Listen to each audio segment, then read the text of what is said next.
Hey everyone, how goes it? I'm your instructor, Dr. JJ Shepard, and welcome to Computer Science 552 Game Development. Today, we're going to begin our discussion by focusing on the core topic at hand, the process that includes game design and game development. Pressing start, our goal is creating a game, and before we can get to that, let's understand what we're creating by examining a very brief history. Games have been around since ancient times and have been an integral part of every culture. Even before written history, we had games and sports such as tests of strengths, races, and various combat sports that are commonly depicted on pottery and other forms of art. From there, we could take a short trip through history and notice that every civilization has had games associated with them. Within the classic Mesopotamia region and parts of Africa, we can see that within Assyria, Babylon, ancient Egypt, and ancient civilizations, they all had games, such as Senate, and Mancala. In other regions, such as East Asia, we see games like Go emerging throughout history, and within the American empires, we can see sports like Olematsali or Paktapak. Our history shows how important playing games have been to our evolution. Some have argued that games may have signaled the evolution of more complex human activities. We can both see this in humans and animals. For instance, in order to participate in a game, we must play. We see that other animals demonstrate these play actions without having some sort of formal written communication. Video games started to emerge as early as the 1950s. The genesis of video games can be traced to initial research in human-computer interactions. There may have been other electronic games that occurred sooner, but sadly, many of those have been disassembled and lost to time. Games are the largest entertainment industry, beating both music and movies combined. This has been true for many years and continues to be true today. This is based on the information provided by the Entertainment Software Association, the ESA. In teaching games for a while, there are some misconceptions I need to address before moving forward. As silly as it sounds, playing a game is very different from creating a game. I know this may come across as facetious, but many people assume that because they enjoy playing games, they will also enjoy creating them. However, they are very much two different interests, and there's nothing wrong with favoring one over the other. Alongside of that, many incorrectly assume that creating a game is similar to playing a game. This is also very much not true. Producing and consuming are two very different actions. It would be similar to saying that I like to eat food, so I must like to prepare food. We can understand that these are two very different sets of actions, and most people enjoy one over the other. Playing a game can be difficult and time-consuming, but rewarding. I believe we can all understand getting lost in a game and the entertainment being rewarding. Yet we can also understand that enjoyment can be derived from creating too, and this is why making a game can be difficult and time-consuming, but is rewarding in a different way. Creating or producing a game is an intricate, detailed process which requires a developer to be a Renaissance person, which simply means knowing how to combine both arts and sciences together. This is essential to creating a game. We need to be able to do both to be successful, or at least give it our best. As mentioned, creating a game is an intricate, detailed process. Now, process, this term comes up a lot, both in computing and in creating media. We should understand that a process is a series of actions that lead to some kind of goal or end. We will learn that there are processes which contain other processes themselves, and creating a game is one of those processes. However, there is not one correct way to make a game, but we know that clear, effective communication is required for every part of this process. For instance, game designers communicate to the developers the game concept. The developers need to understand what kind of game is being created and what it features. Programmers communicate with the machines via code to implement the game. We know from programming courses that programming languages are used to communicate to the machines we call computers. Artists communicate to the players the emotion of the game using story, visual, and sound elements. Producers communicate to the publishers about why the game should be promoted. Publishers must communicate to the consumers to sell the game. It is the publisher's job to let the consumer know why they should part with their money. Write it down, draw it out, whatever it takes to make your ideas clear. There is not one correct way to do this, but we do need to communicate to get anywhere. Now, let's focus on the overall process, while keeping in mind that communication is always key. The goal of developing most games is to take it from an idea and bring it to the consumers to play. Creating or producing a game requires the idea to first be designed and then developed. Publishing brings a developed game to the consumer. Taking a more in-depth look at the game production process, we can see that it has more steps involved. Game production is the process of creating a game from an idea, which includes game design and game development. As we will learn, game design and development are two different processes. Game development is the implementation of the game concept, which requires combining arts and sciences, so be a Renaissance person. We know that our goal is to create this thing called a game. We know that communication is key. However, what exactly is a game?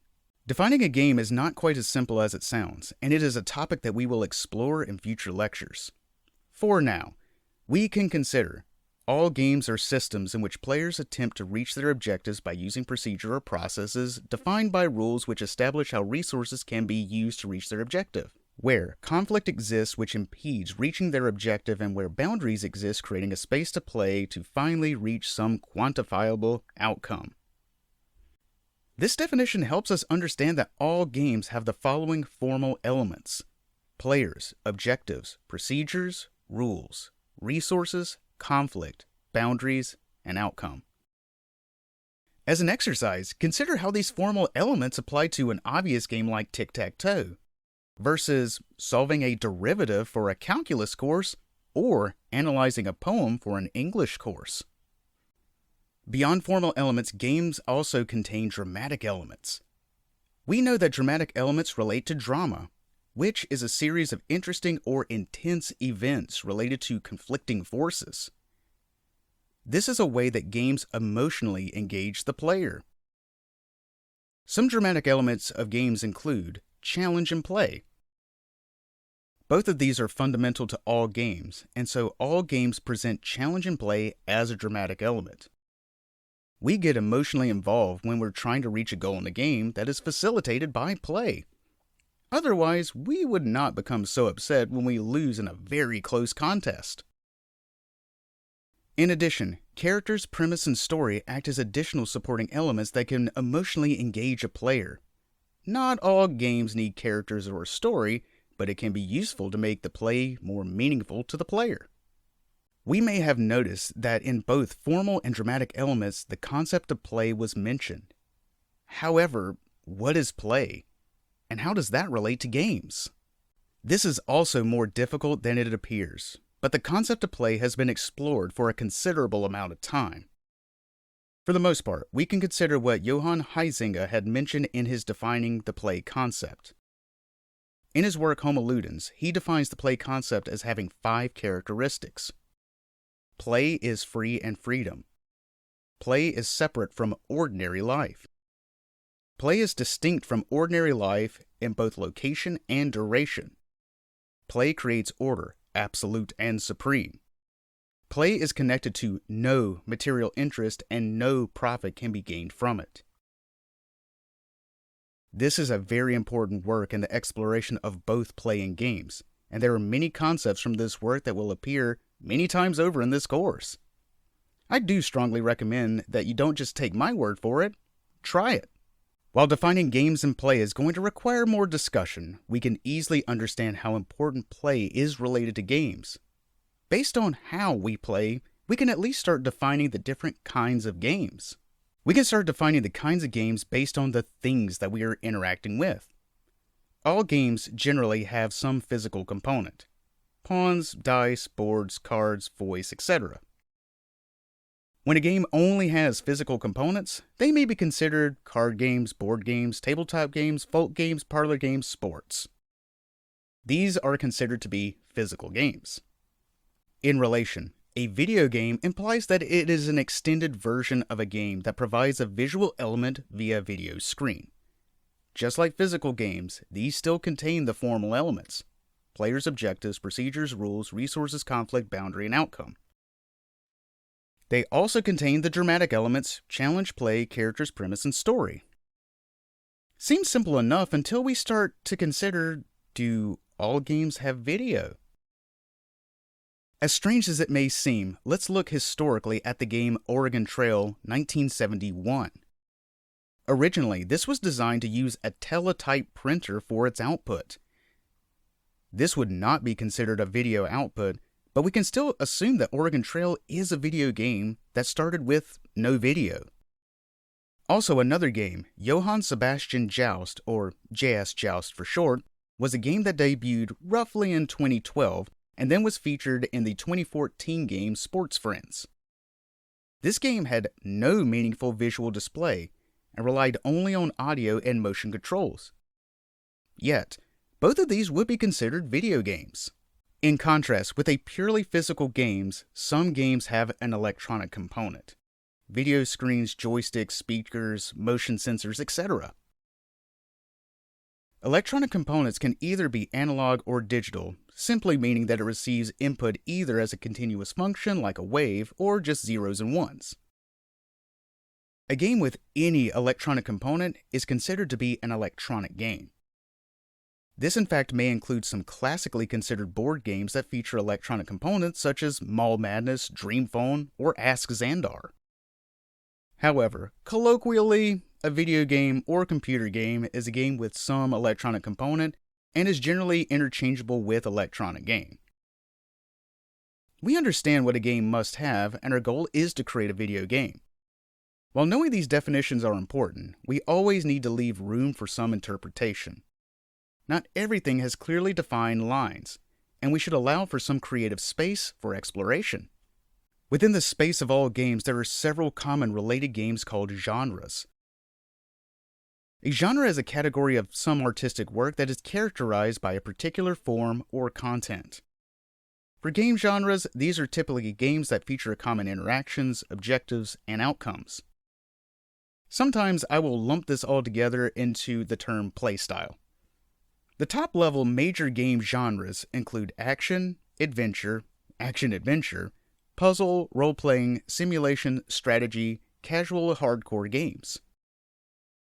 Crossover between genres is very common. We can see this in one of the major genres being action-adventure.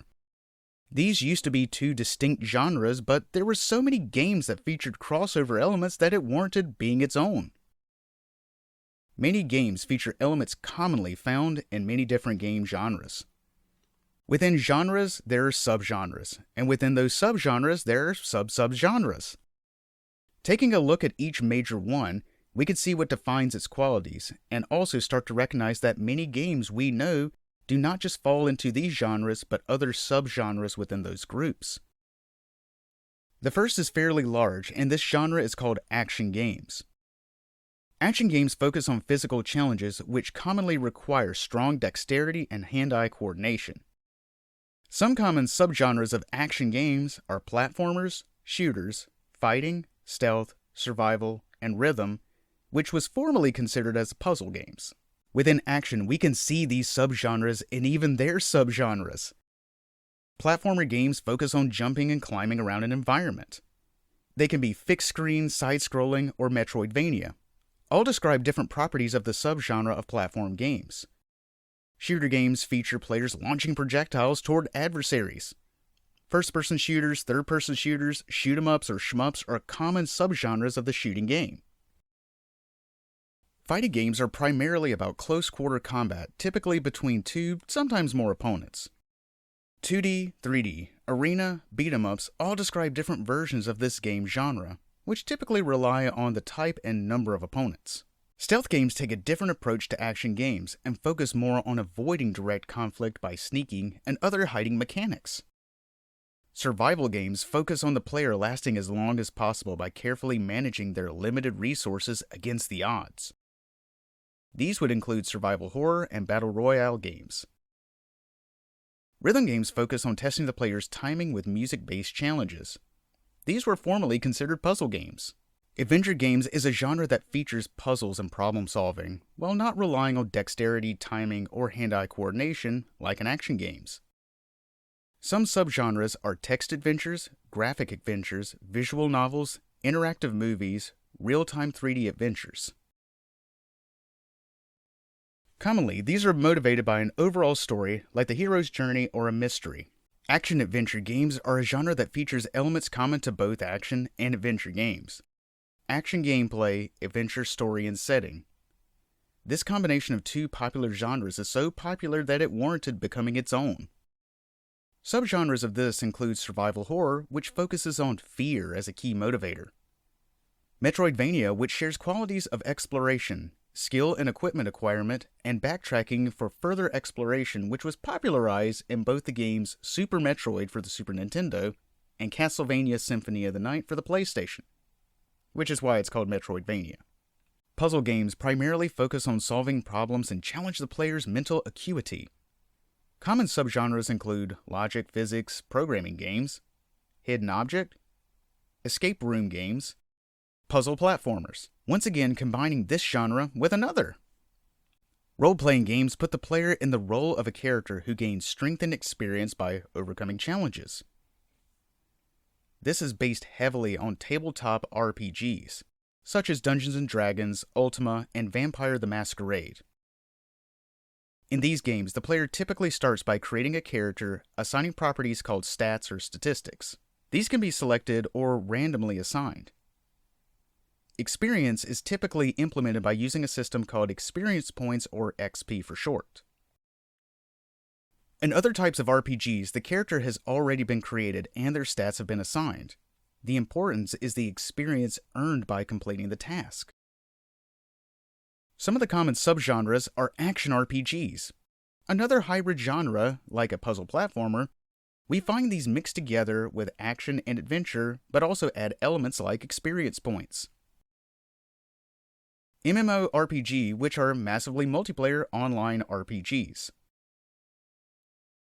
Roguelite are based on a semi-graphical text adventure game called Rogue, or Rogue Exploring the Dungeons of Doom. These games randomly place objects and randomly generate the layout of its dungeons. A tactical RPG puts significance on placement of units and characters in the game. Unlike other RPGs, location is the most critical in a tactical RPG. Monster or beast tamers emphasize training creatures to perform some task or battle. Simulation games mimic the real-life topic and the associated actions as closely as possible. Popular subgenres include construction and management simulation, farming and job simulation, life simulation, vehicle simulation, and sports. Strategy games challenge the player's long-term planning skills and their ability to adjust and adapt plans in reaching an overall goal. Common subgenres are based on whether it is played in real time or do the players take turns. We can see this in real-time strategies and turn-based strategies, where its play is about leading a group of characters by giving them orders to strategically acquire, maintain, use, and defend resources in order to build structures, discover new technologies, and achieve some larger goal. We can also see this reflected in real-time tactics and turn-based tactics. These are similar in nature, but commonly removes the need to acquire resources. We also notice that turn-based tactics typically crosses over with the RPG genre. Tower defense has similar concepts as well, but puts the player solely on a defensive role. Game genres can also relate to a game's difficulty. Casual games and hardcore games can be any other genre, and more elicit the initial learning curve, accessibility, time commitment, and overall difficulty of the game. Casual games typically are not highly difficult, do not require much time commitment, and are easy to pick up and play.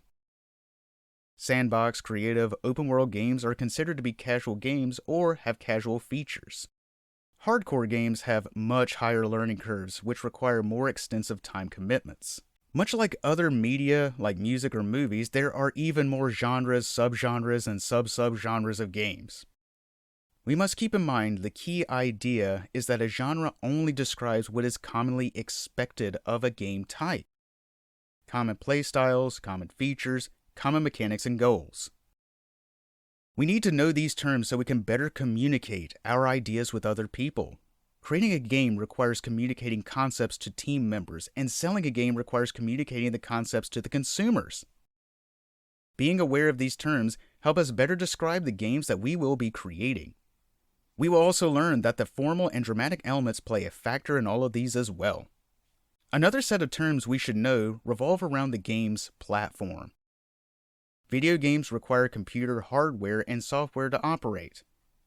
A video game platform is the entire collection of the required hardware and software components needed to play a video game.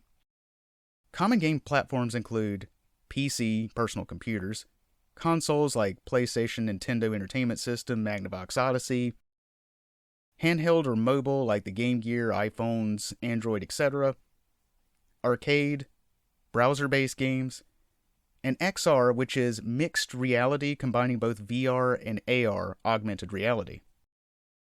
Platforms are a major consideration when planning to create a game, and it is useful to be aware of the major platforms and what they provide.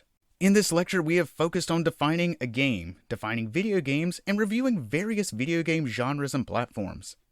Now that we know about games, we can start effectively communicating our ideas and start making games. With all that being said, start thinking about what kind of games you want to create, and I'll speak at you soon. Now it's time for a bonus round! Let's test our knowledge with some quick trivia. What is key to all parts of the game production process? Communication is key to all of this. What are the formal elements found in all games? Players, objectives, procedures, rules, resources, conflict, boundaries, and outcome.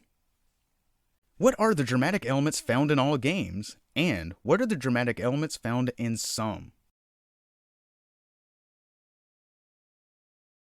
Challenge and play are found in all games, while characters, premise, and story are found in some. What are the 5 characteristics that define the play concept? Play is free, and play is freedom. Play is separate from ordinary life. Play is distinct from ordinary life both in location and duration. Play creates order, absolute and supreme. Play is connected with no material interest and no profit can be gained from it. What are some of the major game genres? Action-adventure, puzzle, role-playing, simulation, strategy, hardcore, and casual. Finally, a quick exercise to demonstrate that we know more than just trivia, we know how to apply it. Think about a game that you enjoyed and describe how the formal elements and the dramatic elements played a role in your enjoyment. And think about how you would describe this to someone else.